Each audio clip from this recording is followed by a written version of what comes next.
Voilà, bonjour, bonjour à tous et bonjour à toutes. En ce lundi 29 août 2022, voilà, très heureux d'être avec vous.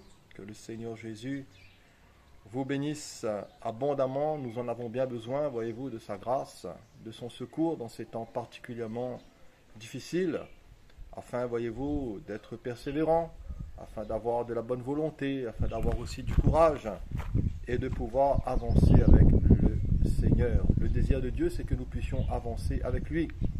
Toujours, voyez-vous, progresser. Malgré les luttes, malgré les combats, malgré peut-être les épreuves, les tentations, les maladies, malgré les difficultés, voyez-vous, de la vie, qui est le lot, voyez-vous, des uns et des autres. Mais le désir de Dieu, c'est aussi de se révéler à nous, c'est de se manifester, c'est de manifester sa gloire, et c'est de nous entraîner plus loin avec lui. Gloire à Dieu. Voilà, le désir de Dieu, c'est toujours de bâtir la vérité en nous, c'est de nous sanctifier, de nous purifier, c'est de nous aider à évoluer, à progresser, à marcher, voyez-vous, de progrès en progrès, à marcher dans une meilleure compréhension de sa parole, dans une meilleure compréhension de sa volonté, à évoluer dans la sanctification, dans l'édification, et à pouvoir aussi progresser dans notre vie de foi et dans notre consécration avec lui. Alléluia. Le thème de la consécration. Récemment, je parlais avec des frères et sœurs lors d'un culte de ce sujet, il y a quelque temps de cela. Et la consécration, c'est un sujet qui est vaste, que ce soit dans l'Ancien Testament ou le Nouveau Testament. Et dans Romains chapitre 12, l'apôtre Paul nous exhorte, par les compassions de Dieu, à offrir nos corps comme un sacrifice vivant, saint et agréable à Dieu. Et il dira ce qui sera de votre part un culte raisonnable, par les compassions de Dieu. Voyez-vous, sans les compassions de Dieu, que serions-nous? La Bible nous dit que Dieu a tant aimé le monde, qu'il nous a donné Jésus le Christ, afin que quiconque croit en lui ne périsse point, mais qu'il ait la vie éternelle. Dieu nous sauve par ses compassions. Dieu nous bénit parce qu'il nous aime. Dieu nous fait du bien aux uns et aux autres, parce qu'il est rempli de miséricorde et de grâce. Voyez-vous, sans la grâce de Dieu, que serions-nous? Donc si nous sommes sauvés, c'est par les compassions de Dieu, c'est par l'amour de Dieu. Et non seulement sauvés, mais aussi mis à part, mais aussi consacrés pour lui. À un certain prophète, le Seigneur lui dira, avant même ta naissance, je t'avais consacré, je t'avais établi prophète des nations. Avant même qu'il soit sorti du sein maternel, le Seigneur l'avait déjà choisi. Et c'est le prophète Jérémie. Le Seigneur l'avait déjà désigné et établi. Donc dans ce thème de la consécration, voyez-vous, il y a tout l'amour de Dieu. Il y a toute la compassion de Dieu. Il y a tout son appel. Et Jésus a même dit que ce n'est pas vous qui m'avez choisi, mais c'est moi. C'est moi, je vous ai choisi et je vous ai établi afin que vous alliez, que vous portiez du fruit et que votre fruit demeure. Seigneur, merci pour ton appel. Alléluia. Que méritions-nous, frères et sœurs? Je ne sais pas si vous réfléchissez à cela, mais souvent il m'arrive de le dire que je ne mérite qu'une seule chose. Je ne mérite que la mort, la condamnation, à cause, voyez-vous, de toute la multitude de mes péchés, à cause de toute la multitude de mes fautes, à cause de la transgression de la loi de Dieu, nous méritons tous les uns et les autres la condamnation. Mort, mort, mort. Le salaire du péché, c'est la mort. Un seul péché suffit à nous condamner. Et la Bible nous dit que tous ont péché et tous sont privés de la gloire de Dieu. Mais grâce à Dieu, par ses compassions, grâce à Dieu, dans son grand amour, qu'est-ce que Dieu a fait? Dieu a pensé à moi. Dieu a pensé à vous. Chers amis, n'oublions jamais l'œuvre de Dieu. N'oublions jamais son amour envers nous. La Bible nous dit que lorsque nous étions encore des pécheurs, Christ, au temps marqué, est mort pour nous. Et Dieu a montré son amour envers nous. Alors, lorsque nous étions encore des pécheurs, Christ a tout accompli. Par les compassions de Dieu, l'apôtre Paul, ici, nous exhorte à offrir nos corps comme un sacrifice vivant. Un sacrifice vivant. Un sacrifice, c'est quelque chose qui est mort. Connaissez-vous un sacrifice qui est vivant? Le sacrifice que je connaisse qui soit vivant, c'est le sacrifice de Jésus. Voyez-vous, Jésus était mort, mais il est vivant. Alléluia. Jésus-Christ a tout accompli. Il est mort pour nos péchés.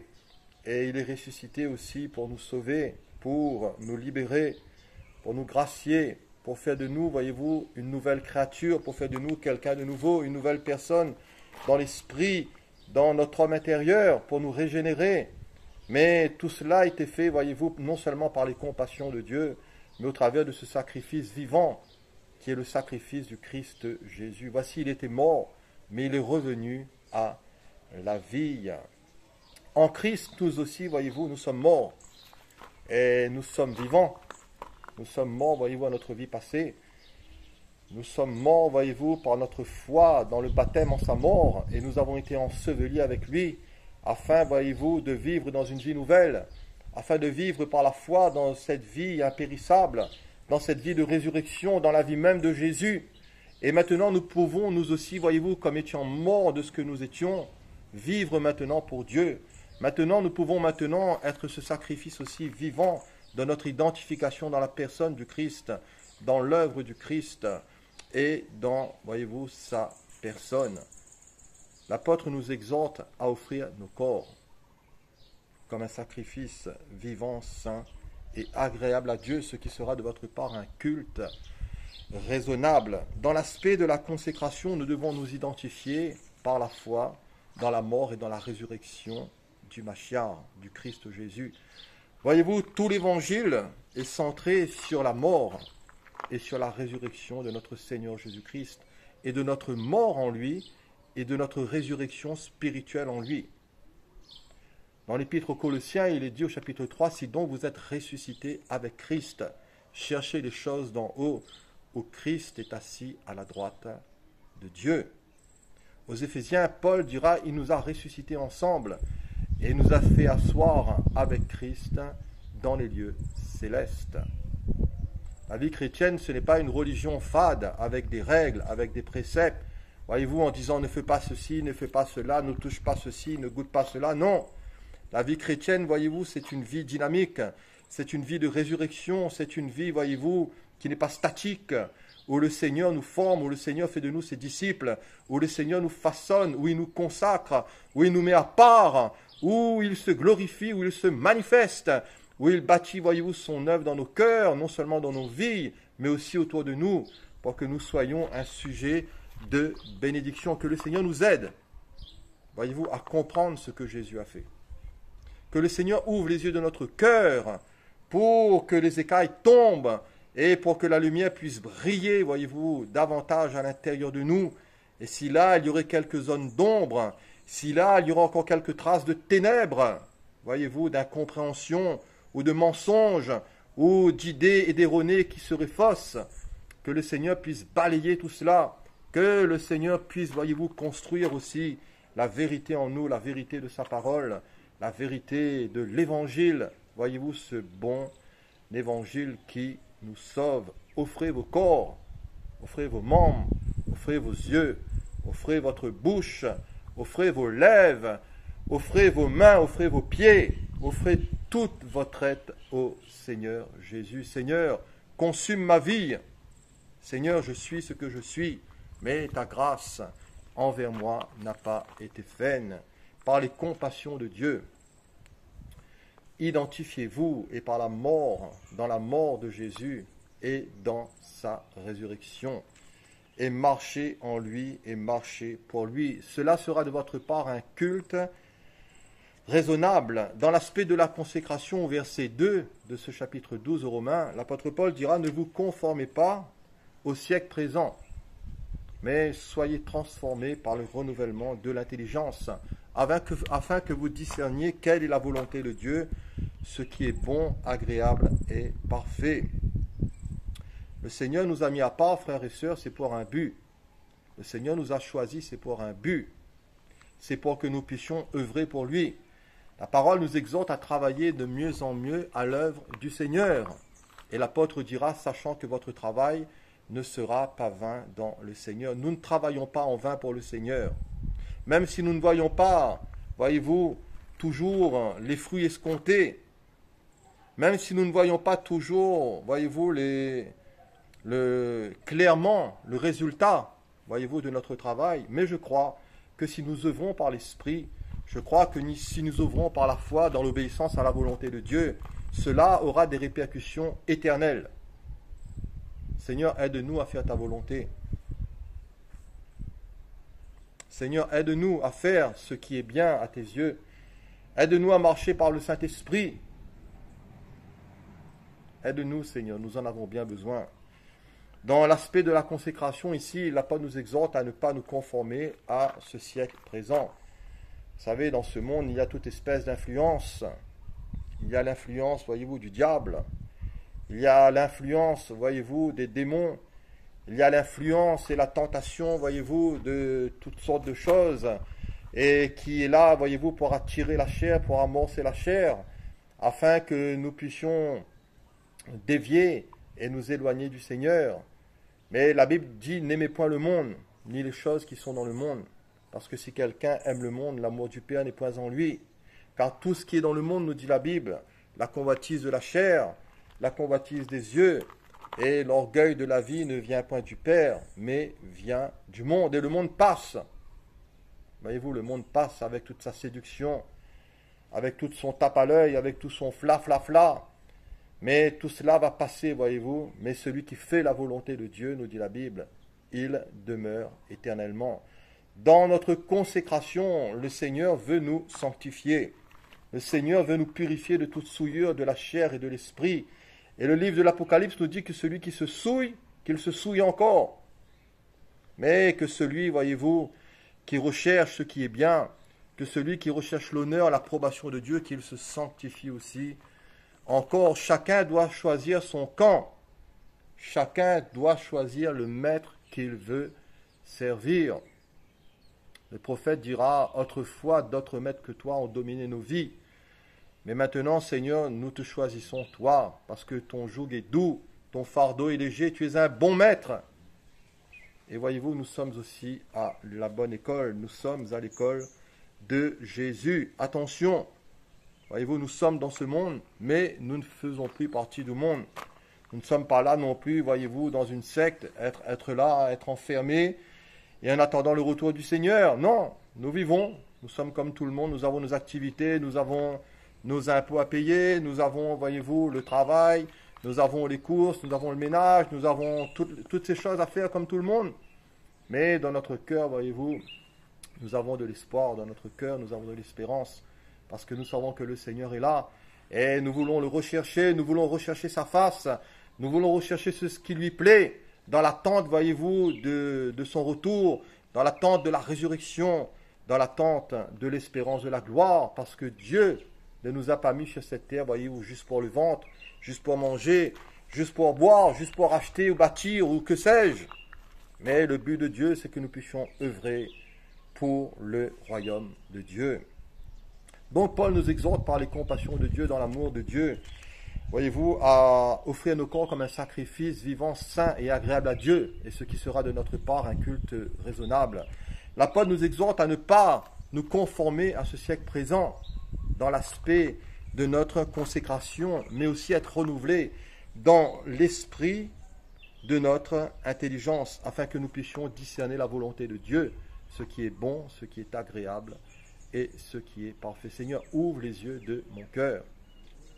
Vous savez, frères et sœurs, si Dieu n'intervient pas dans nos vies, nous restons que dans le naturel, nous restons que dans le terre-à-terre, nous restons, voyez-vous, que comme le monde, nous raisonnons comme le monde, nous vivons comme le monde, parce qu'il n'y a pas de révélation, parce qu'il n'y a pas la lumière du Saint-Esprit, parce qu'il n'y a pas, voyez-vous, l'impact de l'Évangile et la vie de Jésus qui se manifeste dans nos cœurs.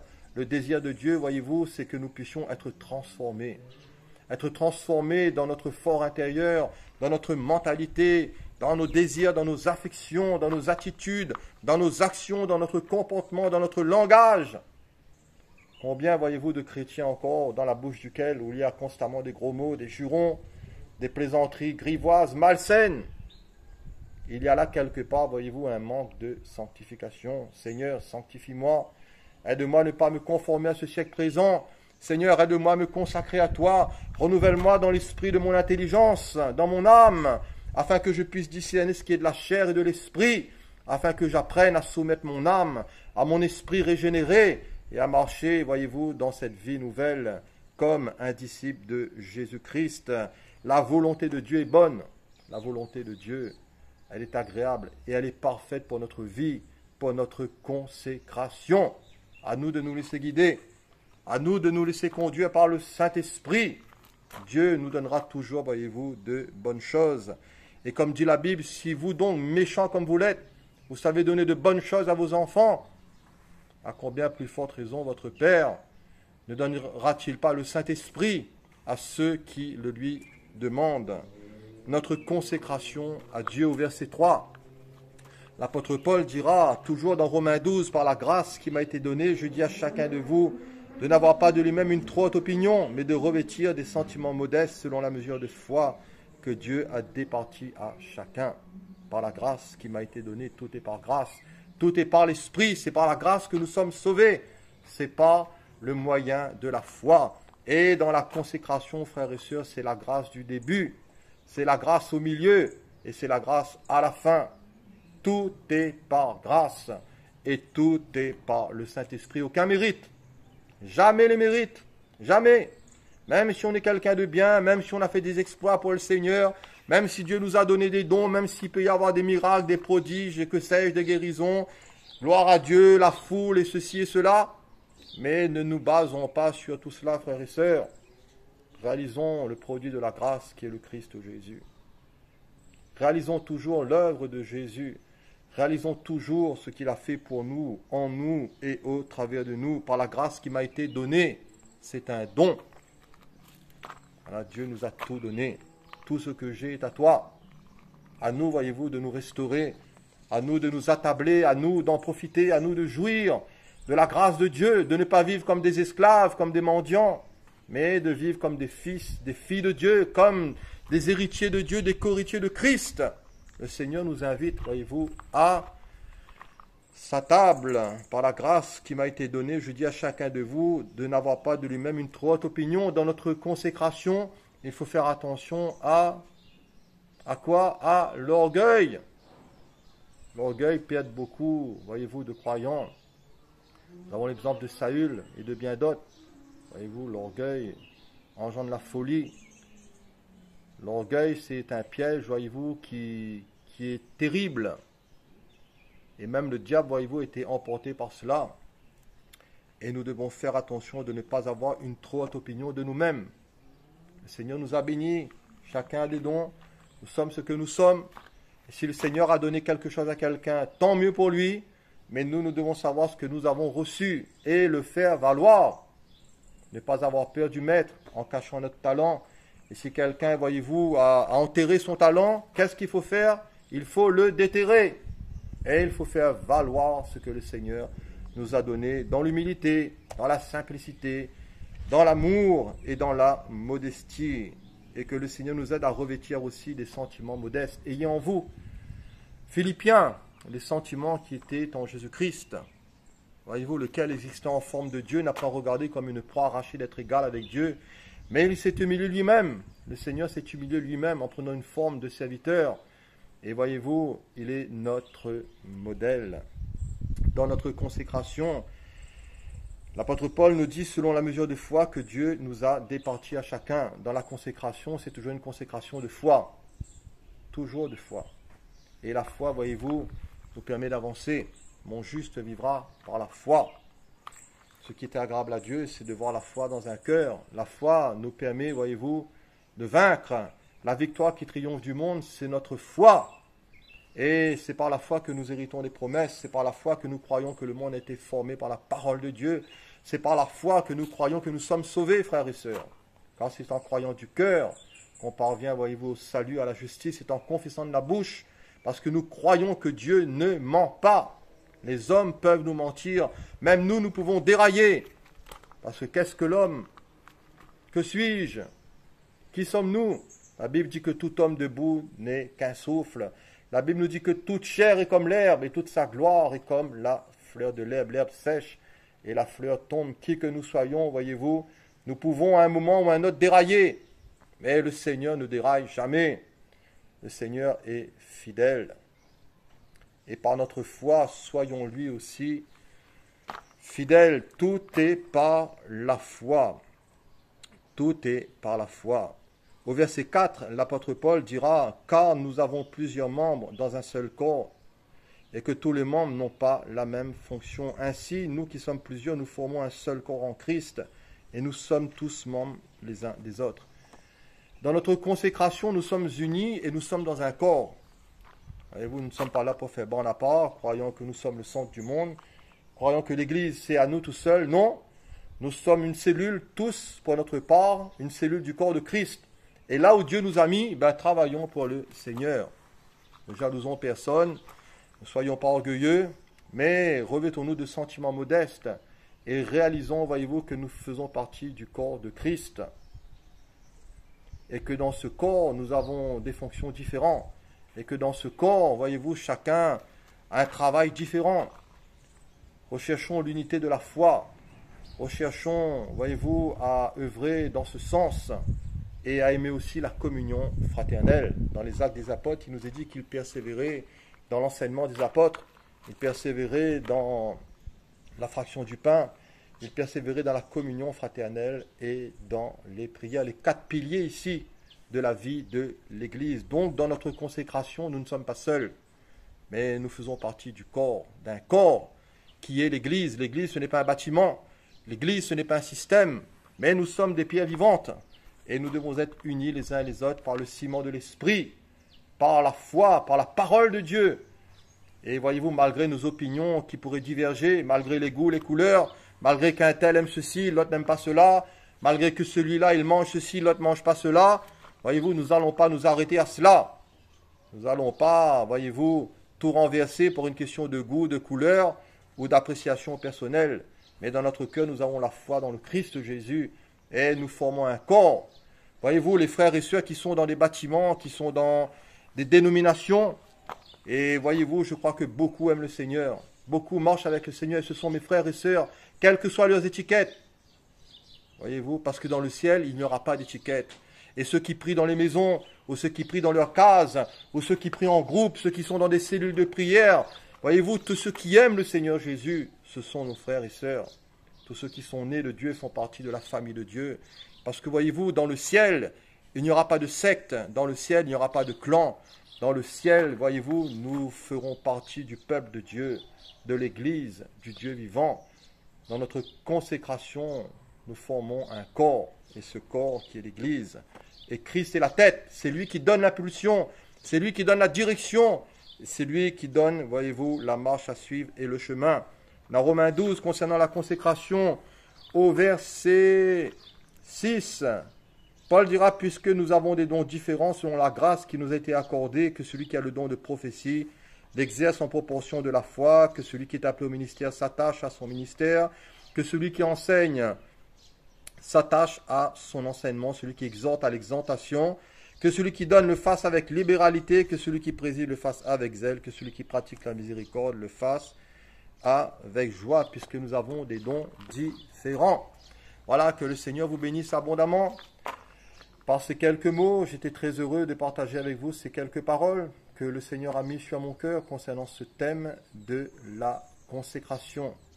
Voilà, que Dieu vous bénisse, bon courage à vous, bonne continuation, et si Dieu le veut, si Dieu le permet, peut-être à une prochaine vidéo. Et merci encore de tout cœur, soyez bénis, dans le nom de Jésus de l'île de la Réunion. Merci à vous frères et sœurs, et merci pour tous les auditeurs, et bonne journée à vous. Amen.